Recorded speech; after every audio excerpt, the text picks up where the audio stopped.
Bonjour à tous et bienvenue dans l'interview. Bonjour Caroline Persons. Bonjour. Députée bruxelloise, députée au Parlement de la Fédération Wallonie-Bruxelles pour les FDF, fédéralistes démocrates francophones. La manière dont se déroulent ces examens dans le secondaire, c'est la bérésina? C'est dramatique. C'est dramatique pour les élèves d'abord, parce qu'ils se préparent à une échéance. Et bon, c'est toujours une période de stress, donc c'est vraiment dommage pour eux. C'est dramatique pour les profs qui ont fait un travail de toute une année scolaire et qui sont là aussi pénalisés dans leur travail pédagogique. Et c'est dramatique en termes d'image pour l'enseignement de la Fédération Wallonie-Bruxelles. Et donc, vraiment, il faut maintenant pointer les responsabilités.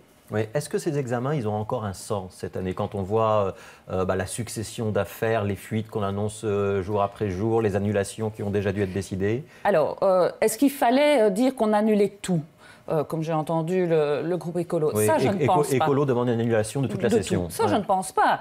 Il faut effectivement, il ne fallait pas laisser passer ou il fallait annuler les épreuves où il y avait clairement les questions qui étaient divulguées et connues par tous ou par une partie des élèves, mais il ne fallait pas tout annulé, donc ça, je pense que oui, pourtant, donc on a déjà annulé l'épreuve d'histoire du CESS, donc le 6e secondaire. On a annulé l'épreuve de sciences CE1D, donc ça c'est le 2e secondaire. On a annulé les épreuves de langue. On vient d'apprendre, on en a parlé dans le journal tout à l'heure, que maintenant il y a aussi des fuites sur les épreuves orales en langue. Des élèves ont déjà visiblement les thèmes.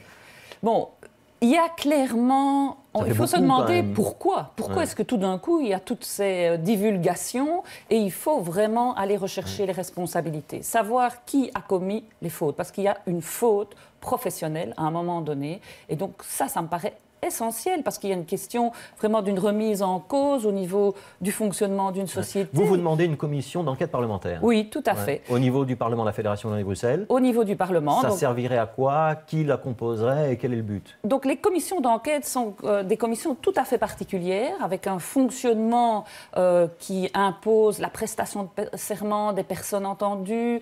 Ça permet d'aller très loin dans les recherches et ça nous paraît important que le Parlement assume ici aussi un rôle de recherche de la vérité, parce qu'il peut y avoir des implications très importantes au niveau de l'administration et peut-être au niveau politique. Et donc, le Parlement a un rôle à jouer et il nous a semblé important de proposer cette mise en place d'une commission parlementaire. Mais Joëlle Milquet, elle a annoncé hier qu'elle avait demandé des enquêtes administratives, qu'elle avait déposé une plainte, qu'elle demande un rapport. Ça veut dire que ça ne suffit pas, tout ce qui a été lancé par la ministre de l'Éducation? Bien sûr, et c'est une très bonne chose d'avoir tout de suite porté plainte au niveau de la justice, plainte contre X. Il faut effectivement que la justice aille voir... Donc il y a une enquête judiciaire, ou il y aura peut-être une enquête judiciaire. Il y a une enquête administrative.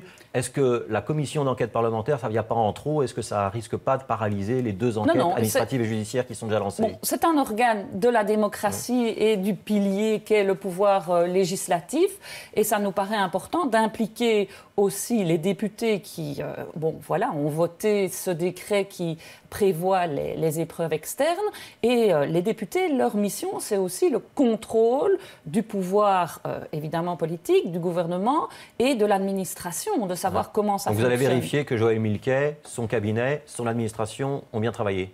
L'administration, le cabinet et Joëlle Milquet. Est-ce qu'elle est personnellement visée, Joëlle Milquet, par votre initiative? Non, pas spécialement. C'est beaucoup trop tôt pour dire ça, justement. Et le but de cette commission parlementaire, c'est justement peut-être de voir où sont les responsabilités. On l'a entendu hier soir, la ministre de l'Éducation sous-entendre qu'elle était peut-être personnellement visée, que c'était peut-être des fuites mal intentionnées qui avaient pour but peut-être de la déstabiliser. Je ne sais pas si c'est elle. Vous pouvez souscrire à cette lecture ou pas? Je ne sais pas si c'est elle qui est visée ou si c'est le système des épreuves externes. Mais il faut quand même se demander pourquoi est-ce qu'il y a eu ces différentes divulgations. C'est pas, comme il y en a plusieurs, c'est pas le fait...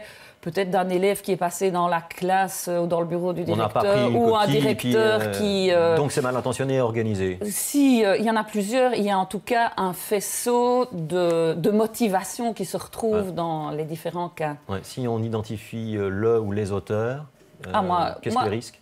Clairement, il faut que toutes les sanctions qui sont prévues au niveau de l'administration, si c'est le cas, si c'est l'administration qui est en faute, il faut que ça s'applique. Pour moi, c'est une faute grave et même très grave. Donc faute grave, ça veut dire radiation. Oui, alors on enclenche la procédure. Ouais. Donc c'est une demande des FDF, cette commission d'enquête parlementaire. Tout à fait. C'est que les FDF qui la signent pour l'instant ou d'autres groupes vont se Pour le rallier moment, ou se sont déjà ralliés? les contacts se prennent. Moi, je pense qu'il faut effectivement réunir majorité et opposition sur des propositions comme celle-là. Donc les contacts se prennent pour déposer ce texte qui crée une commission parlementaire d'enquête. D'accord, mais donc vous allez appeler majorité et opposition à vous rejoindre. Voilà. Ouais. Alors, je voudrais qu'on se replace un petit peu du point de vue des élèves. Hein. On en a parlé tout à l'heure.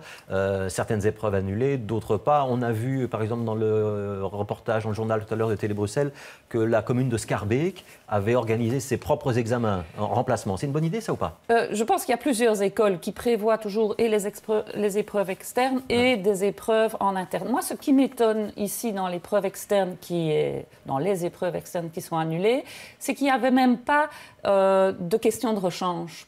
Il me semble que c'est dans la procédure... On n'avait pas de version de secours. Voilà. Je trouve que dans la procédure, il peut toujours y avoir un couac quelconque. D'avoir un questionnaire de secours, ça me paraît nécessaire. C'est pour ça qu'il faut analyser aussi les dysfonctionnements globaux du système. Hein. Il y a sans doute des choses qui doivent être Mais quand une commune comme perfectionnées. Schaerbeek organise ses propres examens, ça ne veut pas dire que finalement l'échelon de la fédération, il est peut-être trop compliqué et qu'on devrait décentraliser de manière à avoir un système qu'on contrôle mieux. Mais c'est-à-dire que, d'abord, il y a... Ou est-ce qu'on a vraiment besoin d'une épreuve externe qui est la même pour tout le monde, qui assure une forme de centralisation et d'équité entre tous les élèves? Votre question est, faut-il maintenir une épreuve externe la même pour tout le monde? Je pense que c'est vraiment nécessaire. C'est une bonne chose parce qu'on est dans un système avec des écoles qui sont encore fort inégalitaires.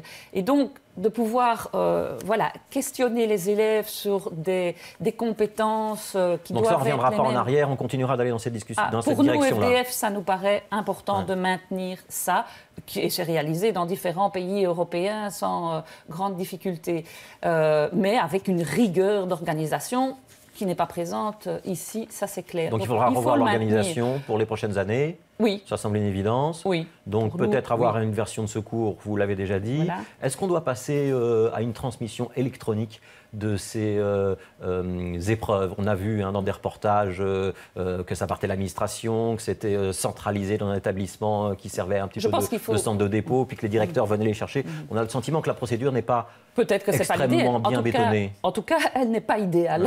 La conclusion de cette année-ci, c'est qu'elle n'est certainement pas idéale, la procédure actuelle. Alors, est-ce que c'est l'informatisation et la transmission par la voie électronique? Bon, on a aussi vu les bugs informatiques ou des piratages. Donc, il faut évidemment faire ça avec des professionnels et des experts pour choisir la méthode la meilleure. Est-ce que ça doit être aussi dans l'école que ça doit se passer?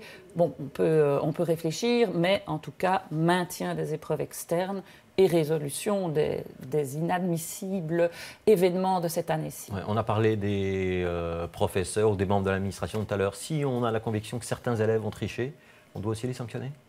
Moi, je pense que c'est essentiel aussi, parce que c'est une vision, évidemment, de la société, du respect des règles. Évidemment, à quel niveau est-ce qu'ils avaient conscience de faire une erreur si c'est des élèves qui ont été à l'initiative? À partir du moment où c'est sur les réseaux, je veux dire, après, si on transmet l'erreur, c'est au moment où il y a la divulgation, la première... Ouais. Alors, on parle du CESS. On sait que l'idée, c'est peut-être un jour d'aller vers un bac à la française, qui serait vraiment un examen sanctionnant, qui permettrait d'entamer ou pas des études en sortant du secondaire. On maintient cette idée-là ou ce qui se passe cette semaine prouve que c'est vraiment pas une bonne idée, qu'il ne faut pas le faire et que le bac à la française, on n'est pas capable?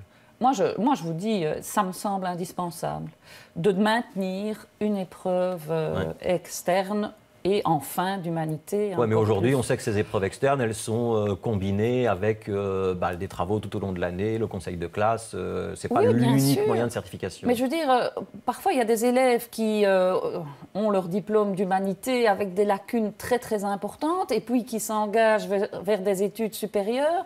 Une première année, une deuxième année, là aussi, il faut mieux prendre conscience des faiblesses, y remédier et pouvoir alors se diriger vers l'enseignement supérieur avec un bagage plus lourd et plus clair pour affronter ces écueils. À la place de Joël Milquet, vous auriez démissionné? Vous auriez pensé à démissionner?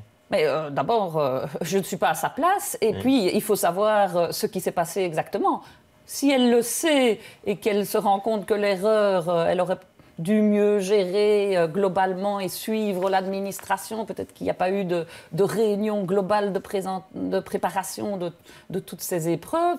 Alors, mais c'est justement la commission d'enquête qui doit le mettre en avant. S'il y a un défaut de préparation, oui, ce sera sa responsabilité. Là, il y a une responsabilité, évidemment. Alors, il nous reste 2 minutes. Je voudrais qu'on dise un mot des fameux cours de citoyenneté ou cours de philosophie.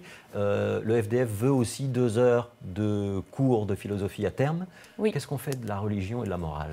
Alors, dans un premier temps, pour nous, il faut arriver à des cours de philosophie et d'histoire des religions. Pas des cours de citoyenneté où on parle et de la santé, de l'éducation sexuelle et des obligations, des droits et Donc c'est vraiment religion comparée que vous voulez obtenir. C'est philosophie. Ouais. Et philosophie, c'est quoi? C'est apprendre l'art de la critique, c'est apprendre le questionnement, c'est la propédeutique, c'est vraiment questionner l'élève depuis qu'il est tout petit. Et c'est comme ça aussi qu'on apprend le pourquoi de la règle. Donc philosophie, pas de comparaison des religions, on ne va pas apprendre à un petit musulman ce que c'est que la religion chrétienne, à un chrétien ce que c'est que le judaïsme. Philosophie et histoire des religions. Donc, si on fait 2 heures, qu'est-ce qu'on fait des cours de religion? Ça devient une matière optionnelle? Oui, voilà. Notre proposition, c'est que ce soit optionnel dans un horaire juste après 4 heures ou pendant l'heure du midi, quoi, pas le mercredi à 6 heures du soir, et que ce soit proposé aux parents qui veulent choisir, en plus du cours de philosophie et d'histoire des religions, d'avoir un cours dans leur religion choisie. Et alors, ça pourrait être 2 heures pendant un trimestre, voilà, en dehors de l'horaire obligatoire. Alors, il nous reste 30 secondes. J'ai une question à l'internaute pour vous. Il s'appelle Nick Maas. Vous allez voir la question sur le petit écran. Et il vous pose une question. Il l'a rédigée en néerlandais. Je vais la traduire. Où est-ce qu'on en est avec les plans du FDF et les promesses qui avaient été faites au moment des élections d'améliorer l'enseignement des langues, l'apprentissage des langues? Est-ce qu'on a progressé? Alors, est-ce qu'on a progressé? Mais c'est une très bonne question parce que justement, il y a un groupe de travail... C'est une petite pique quand vous la posez en néerlandais. Oui, je sais bien. Oui. Mais on avait déposé sous la législature précédente à la région bruxelloise et à la Fédération Wallonie-Bruxelles une proposition pour élargir l'apprentissage des langues dès le plus jeune âge et plusieurs langues dès le plus jeune âge. Et justement, on est en train de retravailler avec différents députés sur cette proposition. Et donc, il va falloir convaincre la majorité où vous n'êtes pas à la Fédération Wallonie-Bruxelles. Oui, mais on est dans la majorité à la région. Merci Caroline Persons d'avoir été l'invitée de l'interview. Demain, François Heureux présente l'interview et c'est Els Amp, échevine de la mobilité à la ville de Bruxelles qui sera son invité. Merci.